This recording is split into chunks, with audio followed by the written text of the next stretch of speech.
The topic started at a higher level. All calamities begin with something small and trivial, like a penalty, which when you move it in one part of the world causes a hurricane in the second part, and the wing in my case was a picture cut out of a pornographic magazine that I saw for 5 minutes while I was in preparation, and the hurricane was an addiction. The director and the film shine until the end with me after I got married and left behind. You were created to be the sister and colleague. I felt rejected by all people, so again I deserved love. She even used to tell me she was hungry. They used to accuse me of having a weak will. Didn't you understand?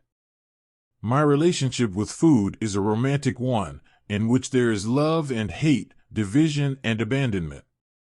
The food was my friend and my friend. Why did I find an alternative? And you said no? These are 2 stories among thousands of stories about addiction, and each story has its own secrets and pain, but the composition of addiction itself is fixed, and most importantly, the method of recovery is also the same. Today's episode is based on a book full of emptiness, reflections on recovery from addictions and compulsive behaviors. Let's start from the beginning. What does addiction mean? It is a psychological and biological behavioral dependence, which we find in the compulsive intake of a certain substance, or repeated practice of a specific behavior that stimulates the pleasure and reward center in the brain. You get a feeling of relief and euphoria. Take into account something that you do, and it may be an addiction, we will see, but let us say from the end that addiction is of 2 types, a chemical addiction, meaning a person takes a certain substance in order to change his psychological state, such as alcohol or drugs, and the second type is a behavioral addiction, and this is not a specific substance, but it is related to a repetitive behavior that you do, but it has the same effect as the chemical on the brain, like an addiction to eating or an obsession with buying and shopping. Does this mean that resorting to chocolate or shopping, for example, to change the mood remains an addiction all along? No. In order for any behavior to be classified as an addiction, 6 aspects must be achieved in it. The first axis is obsession, and this is that you are too preoccupied with the addictive substance or with the addictive behavior. There is also an axis, which is eagerness. This is a very strange phenomenon. The person feels as if he is possessed and only thinks about eating an addictive substance or practicing the behavior, and once the person meets this eagerness and excels, he no longer understands where he is or how he did this. The third axis of addiction is withdrawal symptoms. This is a group of psychological and physical symptoms that happen to a person, when the next axis is denial and denial. This is an inherent and rooted part of addiction, and in many forms, such as minimizing the problem and considering it not a problem at all, and justifying and generalizing like a porn addict who says all young people are watching, meaning it has come. Alia. Okay, sir, don't worry. The 5th factor that makes you say that this is addiction is habituation, which means that the person gets used to a certain dose, so it begins to lose its effect, so he is forced to increase the dose more and more in order to achieve only the same degree of effect as the first. The last factor is loss of control, and this has many forms. But the most famous of them is the loss of the ability to invalidate, and here I am reminded of a scene from the series Under Control, and Ali's character says there is no such thing as invalidation. So, what do we understand, addiction, and when is it said of a certain behavior? We will go into its symptoms that will appear on the addicted person. What do you think like? There are many symptoms associated with addiction, including mood swings. The addict does not fix himself, and he keeps seeing that everything around him is faded and tasteless. Also among the symptoms are suicidal thoughts. Statistics say that there is a causal link between suicidal thoughts and drug use or behavioral addictions. As for the remaining physical symptoms of addiction, they appear in headaches, colon pain, and others. Just to be aware of these physical symptoms.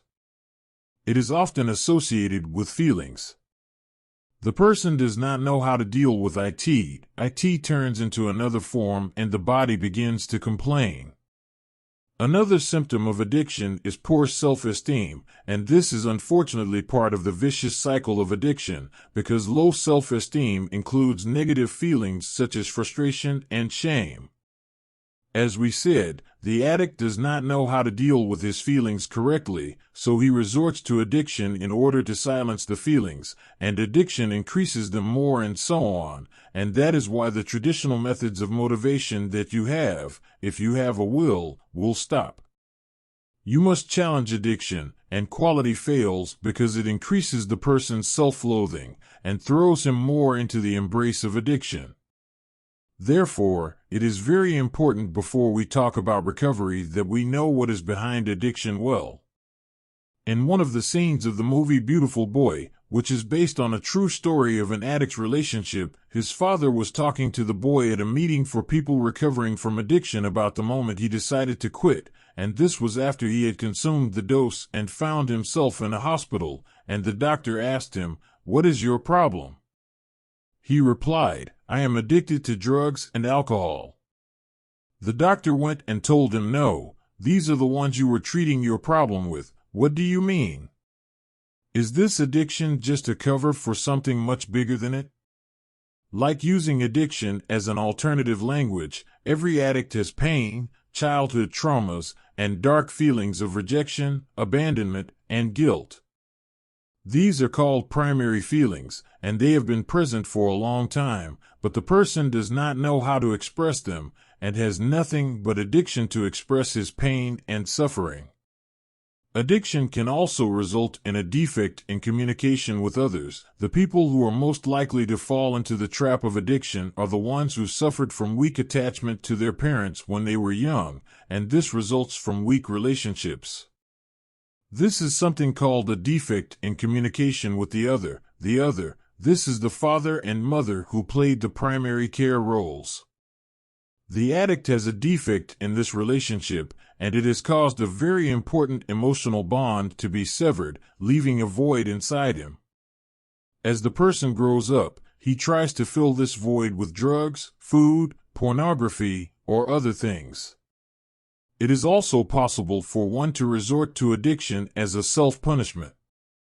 Some people, when they hear negative talk about themselves when they are young, grow up and try to confirm these words and deliberately spoil their successes, because it is really in their mind that they do not deserve anything good, and there is nothing that provokes guilt and negative feelings like addiction. It is as if the person replaced abusive parents with a disease that confirms the same words he heard when they were young, that there is no hope for them.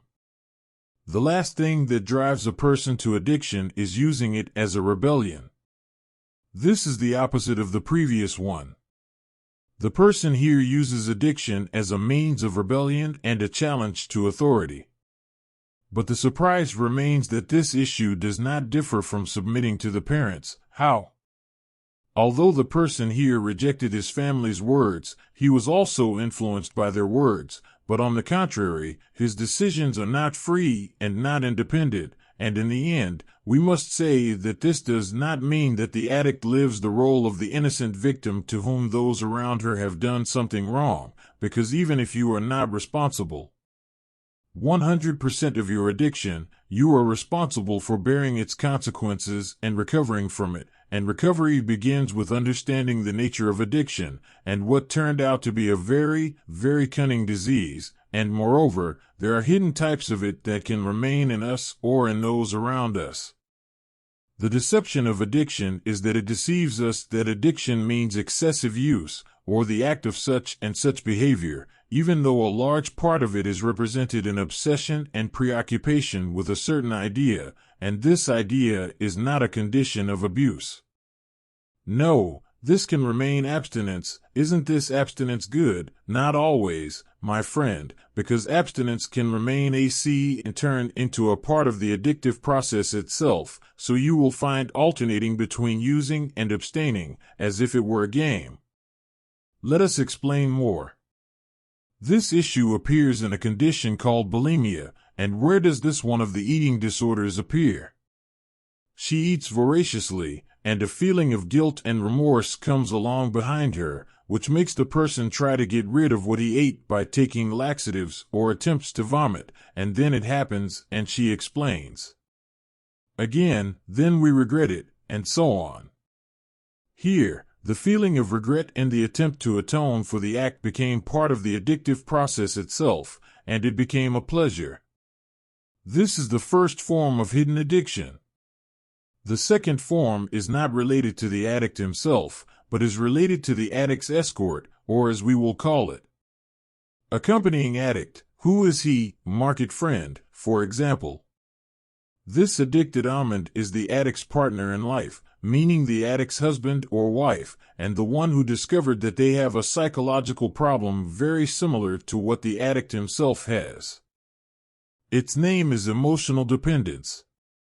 This describes how one of the members of the relationship unconsciously supports the addiction of the other party or his psychological disorder, or his lack of responsibility by meeting his needs, removing the responsibility from him, and this party is ready to annihilate himself for the sake of the other party, and that is why the writer says that they also have a kind of addiction, which is people's addiction. But of course they imagine that they are helping them, but unfortunately, in reality, it is possible, and illness is one of them, and it leads to an increase in addiction. The last thing we will talk about before recovery is relapses, and may God protect us from them in 3 types of relapses. The first type is called slips, and these are small relapses like this that can occur, but they can also pave the way for a complete return to addiction, and they often occur at the beginning of withdrawal symptoms. The second type, relapses in their full sense, means returning to the addictive act after a long cessation, and it is a kind of release of pent-up cravings and provides momentary relief, but Bijou saw depression, sadness, and frustration behind her. But someone can come back from it if they committed it once. Because the worst type of relapse is what comes after the first relapse. This leads us to the third type, which is regression, which means a succession of setbacks after one another. There are 2 very important notes that need to be said regarding relapse. The first note says, be careful of vanity. It means that every time you think that you have conquered addiction, you know that you are close to relapsing. No arrogance because you are not addicted. My cousin has another SON. It is noticeable that the relapse does not come suddenly, but is induced by gray behaviors that have nothing to do with addictive behaviors such as procrastination and lying, but these behaviors are dangerous in me. Take care of her like that. What's left? I recover. Before talking about recovery as an actual process, we must understand its first meaning. Addiction represented a separation and estrangement from oneself, from the other, and from reality. Recovery remains, what? Recovery is contact with all countries. We begin the first by reconnecting with oneself, as we said that addiction is based on self-flagellation and cruelty with oneself. That is why recovery is based on dealing with oneself in a gentle manner that includes mercy and empathy. As for reconnecting with the other, it is intended to restore the ability to express oneself, hence comes the concept of participation, which is present in all recovery systems and programs, which depend on you saying what you have without manipulation or embellishment in the presence of people who will not judge you, but they will understand you. And finally, reconnecting with reality means learning to accept life as it is, and getting rid of the childish mentality that wants everything sweet and beautiful. All the time you have to accept life on its terms in order to live it. Yes, what should I do? Recovery is a unique experience and has no specific path or beginning or end. Rather, it is a state of mind and a psychological and spiritual transformation. But the first step on the path to recovery is admitting your helplessness. Yes, you must stand in front of yourself in the mirror and admit your helplessness in defeating addiction on your own and only by your will, because, unfortunately, addiction has penetrated your brain and is tricking you into preferring it. First, you must admit your inability to overcome it, and then of course you will feel despair. It is normal, that is enough for me, and then you will take the most important step of recovery, which is surrender. Surrender, not surrender. Take care, surrender. It is a surrender of emotion and a pressing thought to a force outside of you, whether it is your command to God, your first support group, or the first person you trust. The important thing is that it be any need that is beyond your control. All you have to do is not expose yourself to the addictive substance and act contrary to the urgent thought in your mind, and hand over anything else to someone else. In principle, it was very important that it should remain a slogan for you and keep it in front of you. It is for today only, so do not think about recovery as a long process and it will take. There is a time when I wake up, but every day you have a goal in front of your eyes that you will not return to this behavior today, but we have finished the mental principles of recovery. What are the remaining universal principles? The first practical principle that you must follow is that you write. Addiction causes distraction and confusion in the brain and memory, and that is why it is important to use writing to organize the world inside your brain. Writing is also a kind of confession and confrontation, and it helps you decode your psychology and feelings. The second principle is that the addict cannot be alone. As we said, therapeutic sessions and support groups help greatly in recovery, and if these things are not available all the time, you can talk to your friend or go sit for coffee. But the important thing is not to leave your mind and thinking alone because of the difference in the case of addiction. It can be disastrous. Another principle of recovery is related to fun. Here you must try to restore your relationship with pleasure, and it takes a little time for one to return to enjoying the little self in life, and this requires alertness and vigilance. This is a state of mind in which you are present with all your senses and mind in any situation, and you absorb every moment and live it seriously, and this is recovery, in short and finally. The addict is not an immoral person or far from God, but he is a sick person in need of treatment and support. So take care while you deal with him. Also, beware of the deception of addiction and look at your behaviors with a different view.